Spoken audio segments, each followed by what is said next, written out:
day, and today I'm going to be sharing with you this wonderful and touching story called Eidgah, and the story writer is Premchand. So let's start with the first paragraph. Ramzan के पूरे 30 रोज़ों के बाद आज ईद आए हैं. This means after 30 days of fasting or Ramzan, Eid has finally come. कितना मनोहर, कितना सुहावना प्रभात है. प्रभात means morning. How wonderful and beautiful was the morning of Eid. वृक्षों पर कुछ अजीब हरियाली है. This means on the trees there was a strange looking green. खेतों में कुछ अजीब रौनक है. आसमान पर कुछ अजीब लालिमा है.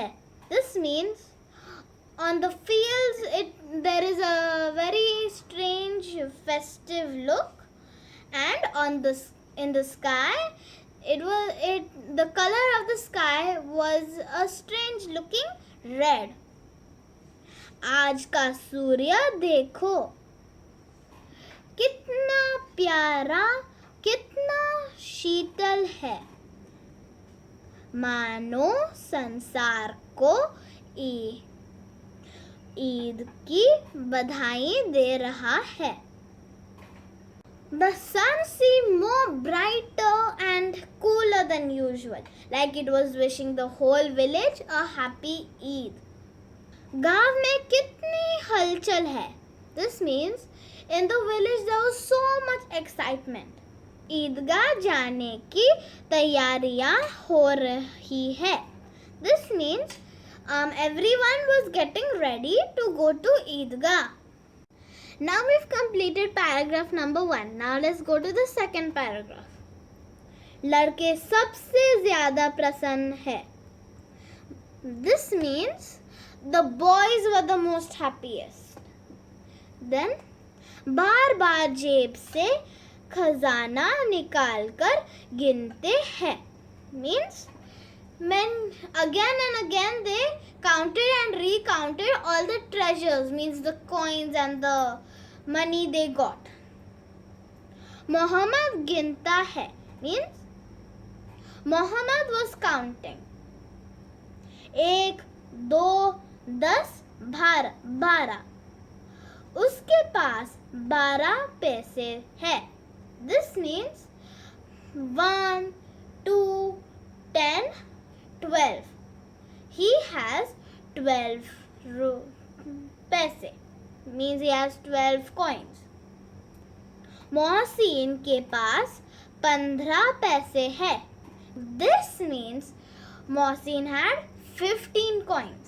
इन्हीं अनगिनत पैसों से अनगिनत चीजें लाएंगे. खिलौने, मिठाइयाँ, बिगुल, गेंद और न जाने क्या क्या. This means with so many coins they can buy so many things like toys, sweets, balls and so much more. और सबसे ज़्यादा प्रसन्न है Hamid. Means the most happiest लड़का, means boy, was हमीद. वह भोली सूरत का 4-5 साल का दुबला पतला लड़का. This means he had an innocent face.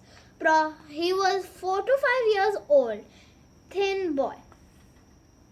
उसके पिता गत वर्ष हैजे की भेंट हो गए थे.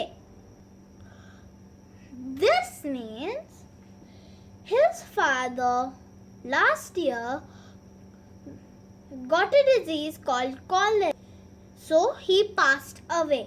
माँ ने जाने क्यों पीली होती होती एक दिन मर गई. This means Even his mother became yellow, and after few days she also passed away. किसी को पता न चला कि क्या बीमारी थी. This means no one had knew what had happened to his mother. No one had knew what was the disease called.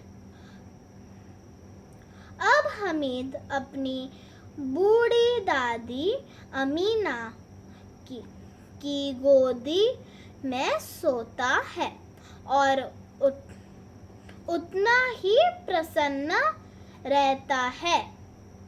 This means now Hamid has to sleeps on his old grandmother named Amina, but still he is very happy.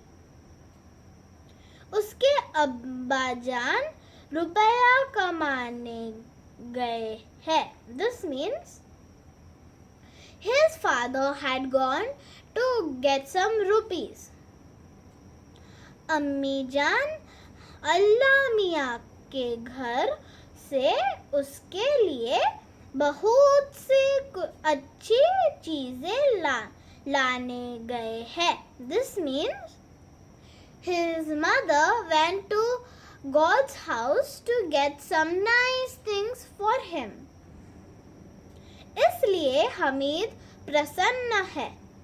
This means that is why Hamid is so happy. आशा तो बड़ी चीज है. This means hope is a very big thing.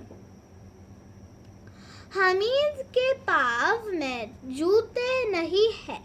सिर पर एक पुराना टोपी है जिसके गोता काला पड़ गया है.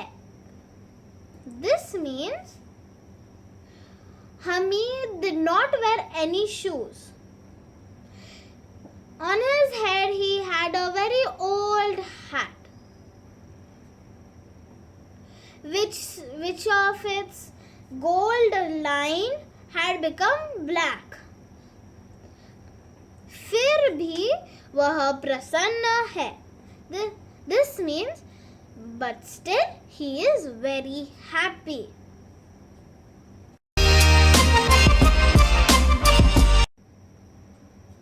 अभागिन अमीना अपनी कोठरी में बैठी रो रही है. This means poor Amina was crying. आज ईद का दिन है और उसके घर में दाना तक नहीं है. Means today is Eid and in her house there wasn't even a handful of grains. लेकिन हमीद उसके अंदर प्रकाश है, बाहर आशा. This means but Hamid had light inside of him and hope outside. Hamid भीतर जाकर दादी से कहता है, तुम डरना नहीं अम्मा, मैं सबसे पहला आऊंगा. This means Hamid went inside and said to Amina, don't be scared अम्मा, I will be the first one to come. बिल्कुल ना डरना. This means don't be scared. गांव से रेला चला. This means everyone went in groups. और भी बच्चों के साथ हमीद जा रहा था. This means Hamid went with the other kids. शहर का दामन आ गया. This means the outskirts of the city was coming. सड़क के दोनों ओर अमीरों के बगीचे हैं. Means the roads two sides had rich people's gardens. बड़ी बड़ी इमारतें, अदालत, कॉलेज, क्लब, घर आदि दिखाई देने लगे. This means big buildings, courts, colleges, clubs, houses and etc. was seen. हलवाइयों की दुकान मिठाइयों से सजी हुई थी. This means the people who make sweets, they decorated their shops with sweets. अब बस्ती घनी होने लगी. This means the roads were getting crowded. ईदगाह जाने वालों की टोलियां नजर आने लगी. This means people who were going to the Idgah were seen. एक से एक भड़कीले वस्त्र पहने हुए. This means everyone was wearing very bright clothes. सहसा ईदगाह नजर आया. This means the mosque called Idgah was seen. लाखों सिर एक साथ सजदे में झुक जाते हैं. This means many heads will go down. फिर सबके सब एक साथ खड़े हो जाते हैं. This means then one by everyone will start to get up. नमाज खत्म हो गई. This means the namaz was. लोग आपस में गले मिल रहे हैं. This means everyone is now hugging each other. So guys, I'm gonna stop here. And if you want to know what happens next in this touching story, make sure you watch my next video. Till then, goodbye.